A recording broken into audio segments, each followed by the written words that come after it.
21 రోజుల్లో సమస్యలు నేరుగా నేను తెలుసుకోవడానికి అవకాశం లేకుండా పోయింది. కానీ మిమ్మల్ని అందరూ ఒకటే ఆలోచించమంటున్నా, 2019లో నేను ఓడిపోయినా మంగళగిరి నియోజకవర్గాన్ని నేను వదిలిపెట్టలేదు. ఈ రోజు అధికార పార్టీ వాళ్ళే ఆశ్చర్యపోయే విధంగా మన మంగళగిరికి అనేక సంక్షేమ కార్యక్రమాలు మనం చేస్తాం జరిగింది. ప్రభుత్వానికన్నా మన స్పీడ్ గా పరిగెట్టే పరిస్థితి.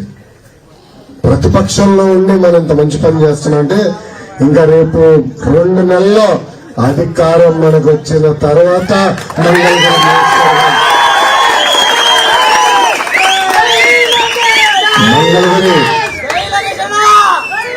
మంగళగిరి నియోజకవర్గం ఎలా అభివృద్ధి చెందుతుందా అని ఒక్కసారి ఆలోచించుకుంటున్నా. ఒక పవిత్రమైన బాధ్యతతో నేను మంగళగిరిలో ఉన్నా. ఆంధ్ర రాష్ట్రం నడిబొడ్డులో ఉన్న నియోజకవర్గాన్ని అభివృద్ధి చేశాను. నేను వచ్చాను.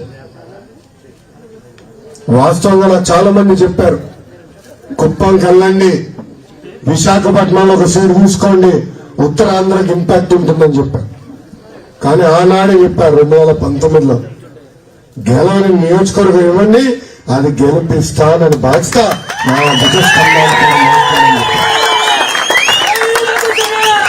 పాదయాత్రలో కూడా ఈ రోజుతో కరెక్ట్ గా సంవత్సరం పాదయాత్ర ప్రారంభించి పాదయాత్రలు కూడా చాలా మంది ఎగతాలు చేశారు. మంగళగిరిలో నువ్వు గెలలేదు, రాష్ట్రానికి ఏం చెప్తావు?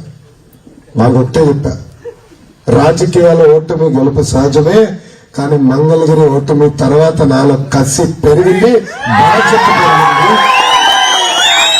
ఆ కసి ఆ బాధ్యతతోనే ఈరోజు మీ అందరికీ నేను సేవ చేస్తాను. జరిగింది ఈరోజు దుగ్గరాల మండలం నుంచి పెద్దలు సురేష్ గారు, కేపీ గారు, జయలక్ష్మి గారు, వెంకట్రావు గారు, పెద్దలందరూ గత 4 సంవత్సరాలు 10 నెలలుగా తెలుగుదేశం పార్టీ చేస్తున్న మంచి కార్యక్రమాలు చూసి మళ్ళీ తెలుగుదేశం పార్టీకి దుగ్గిరాల మండలంలో ఎదురు లేకుండా చేసిన ఈరోజు పెద్దలు పార్టీలో చేరటం జరుగుతుంది.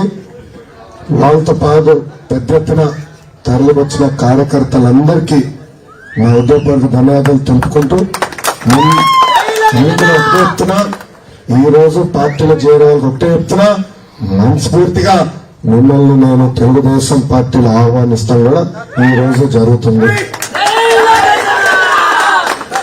ఇక్కడ చాలా మంది తెలుగుదేశం పార్టీ సీనియర్లు ఉన్నారు, చాలా మంది ఈ రోజు పార్టీలో కూడా చేరుతున్నారు. వాళ్ళందరూ నేను ఒకటే కోరుతున్నా, సీనియారిటీ నేను గౌరవిస్తా, కానీ పనిచేసే వాళ్ళని ప్రోత్సహిస్తా. నాడు నేను ఎప్పుడు నేను కానీ బాబు గారు చెప్పే ఒకే ఒక మాట, ఎవరి బూత్లో మెజారిటీ చూపించారు. అవునా కదా? గెలవని బూత్ గెలిపిస్తే నాయకుడు, ఎప్పుడు గెలవని నియోజకవర్గం గెలిపిస్తే నాయకుడు. అంతేగాని కంచుకోట్లో అందరూ నిలబడి నేను నాయకుడు అని చక్కలు కొట్టుకుంటే ఎట్లా చెప్పు? అంతే కదమ్మా. నేను కంచుకోటకి వెళ్ళా, అనేక అవమానాలు ఎదుర్కొన్నా. పాప నా వల్ల చంద్రబాబు నాయుడు గారు కూడా అనేక అవమానాలు ఎదుర్కొన్నారు. కానీ అది కసిగా మార్చుకుని నేను పనిచేశాను. మంగళగిరిని తెలుగుదేశం పార్టీకి ఒక కంచుకోటగా తీర్చిదిద్దే బాధ్యత నేను తీసుకున్నా. కానీ అది సాధ్యం కావాలంటే ఎవరి బూత్, ఎవరి గ్రామం, ఎవరి యూనిట్, ఎవరి క్లస్టర్, ఎవరి మండలాలు అన్ని బలోపేతం చేసి ప్రతి బూత్ లో పెద్ద ఎత్తున మెజారిటీ తీసుకొస్తేనే నేను ఊహించిన విధంగా మంగళగిరికి అభివృద్ధి చేసే బాధ్యత నేను తీసుకుంటాను. చాలా మంది అన్నారు గెలుస్తూ అనివార్యం అంటే ఒకటే చెప్పా, గెలుపు గురించి కాదు యుద్ధం, మెజారిటీ గురించి యుద్ధం. ఎందుకంటే రేపు మళ్ళీ బాబు గారి దగ్గరికి వెళ్ళి అయ్యా చూడండి ఇంత మెజారిటీ గెలిపించారే, నా పైన బాధ్యత పెరిగింది, ఇదిగో నీ పనులు చేయమని అడగలుగుతా, దబాయించగలుగుతా. అవునా కదా? ఆ స్వేచ్ఛ మనకి ఇచ్చారు. ఇంకా 2 నెలలు ఆగు తమ్ముడు, ఎవరు మా ముద్దరు మామయ్య గారు ఇప్పుడే కలిసి వచ్చారు అబ్బా, కంగారు కదా.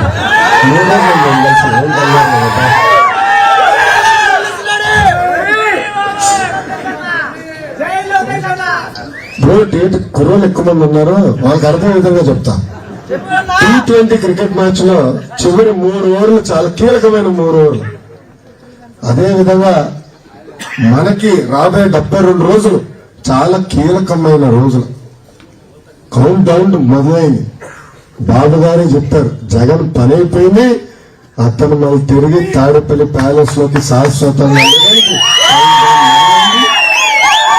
ఈ 72 రోజులు మనందరం కష్టపడాలి, అహర్నిశలు పోరాడాలి, పసుపు జెండా ఎగిరే బాధ్యత మనందరం తీసుకోవాలని ఈ సభాముఖంగా మిమ్మల్ని అందరూ కోరుకుంటూ, నాకు అవకాశం ఇచ్చిన మీ అందరికీ పేరు పేరున నా హృదయపూర్వక నమస్కారాలు తెలుపుకుంటూ మీ అందరి దగ్గర నుంచి నేను సెలవు తీసుకుంటాను. అందరికీ నమస్కారం.